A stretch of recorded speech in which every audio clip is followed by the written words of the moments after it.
Illustration encore hier soir, il y avait plusieurs députés qui sont montés au créneau pour pointer du doigt l'exécutif. Que disent-ils? En fait, ils disent qu'ils ont un peu du mal à avaler la pilule parce que l'exécutif leur a un peu fait porter le chapeau dans l'affaire effectivement du couac sur le congé de deuil parental. Oui, c'est une crise en fait très profonde. Donc le rejet de cet amendement suscite des sentiments qui fracturent la majorité aujourd'hui. On va écouter Bruno Bonnell, qui est le député La République En Marche du Rhône, hier, aux questions au gouvernement à l'Assemblée nationale. Son groupe lui a demandé de prendre la parole pour dire, lui, il a perdu un enfant. Pour dire, mais non, mais on n'est pas sans compassion, sans compréhension de la douleur et du drame que représente la perte d'un enfant. Arrêtez de nous faire passer pour des gens qui n'ont aucune humanité. Bruno Bonnell. Réveillons-nous! Nous parlons de la douleur absolue. Nous parlons de la douleur absolue.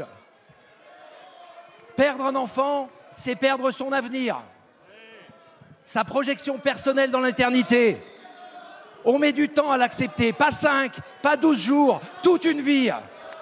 Ce sont des mots très forts. Hein, oui, très forts. Et les députés de la majorité n'acceptent pas le procès qui leur est fait de n'avoir aucune sensibilité et de gérer les affaires du pays comme des comptables. Vraiment, il y a un gros ressentiment chez les députés de la majorité. Peut-être ressentiment accentué avec Emmanuel Macron. Oui, la sortie d'Emmanuel Macron, c'est ça. Un regain d'humanité. Voilà. Davantage d'humanité fait savoir Emmanuel Macron par l'intermédiaire de l'AFP samedi. Et ça, les députés qui sont revenus à l'Assemblée nationale hier matin n'ont pas du tout aimé la sortie du président. La réunion de groupe des députés, qui a lieu tous les mardis matins, selon plusieurs témoignages, s'est assez mal passé. Beaucoup de députés ont dit vraiment ce qu'a fait le président de la République, ça n'était pas bien. Et fait assez exceptionnel, parce que voilà, le président, c'est le président. Il y en a très peu qui se risquent à le critiquer publiquement. Et Jean-François Césarini, qui est député de la République En Marche du Vaucluse, l'a fait dans les couloirs de l'Assemblée nationale. Il a dit, il ne cite pas Emmanuel Macron, mais on comprend bien qu'il pense à Emmanuel Macron. Monsieur le Président, ce que vous avez fait, c'est pas bien. Écoutez-le. Qu'on arrête de nous dire à la fois, on vous a demandé de voter contre ça, les députés ont voté contre ça, et ensuite on apprend dans la presse qu'on serait des cons, qu'on serait des imbéciles, qu'on serait des gens inhumains. Donc ce matin, je crois que les députés ont voulu se faire entendre en disant, écoutez, arrêtez justement de nous prendre pour des imbéciles. S'il y a bien quelqu'un, ou en tout cas une instance dans cette majorité qui n'a pas de sens politique, c'est peut-être plus l'exécutif que nous.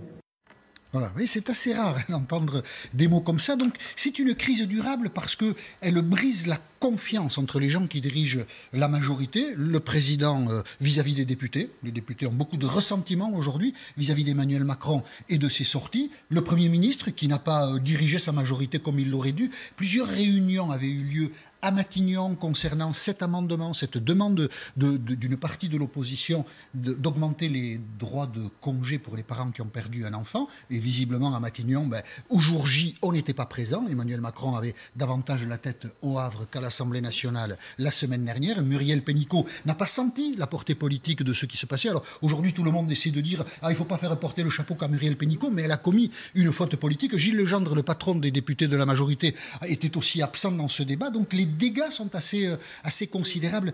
On voit là la forme d'amateurisme, de manque de pratique politique de ce groupe humain qui dirige aujourd'hui la France. Et cette démonstration-là, à l'occasion de cet amendement manqué-là, tout le monde la voit. Maintenant qu'on a fait ce constat, Jean-Michel, est-ce que vous pensez que ça peut être réparé? Est-ce que le lien peut être retissé? Difficilement. D'abord, le dégât d'image auprès de l'opinion publique est important. Évidemment, l'opposition ne manquera pas de se saisir, puisque là, nous sommes en campagne électorale, de cet exemple pour dire, voyez, quand même, ceux-ci, ils ne comprennent pas du tout les douleurs du peuple. Donc, de ce point de vue, le dégât d'image sera difficile à réparer. Et le dialogue entre les députés et Emmanuel Macron sera aussi difficile, parce que là, visiblement, beaucoup ont trouvé que le chef de l'État ne s'était pas bien comporté. Et il faudra donc qu'Emmanuel Macron trouve les mots, les procédures pour renouer en dialogue avec les députés qui là a l'air tout de même très difficile et presque un peu coupé aujourd'hui. Eh bien, ce sera le thème de notre débat tout à l'heure à 8h20. Notez également que Damien Abad est l'invité d'Elisabeth Martichoux. Ce sera à 8h30. Damien Abad, président du groupe Les Républicains à l'Assemblée nationale.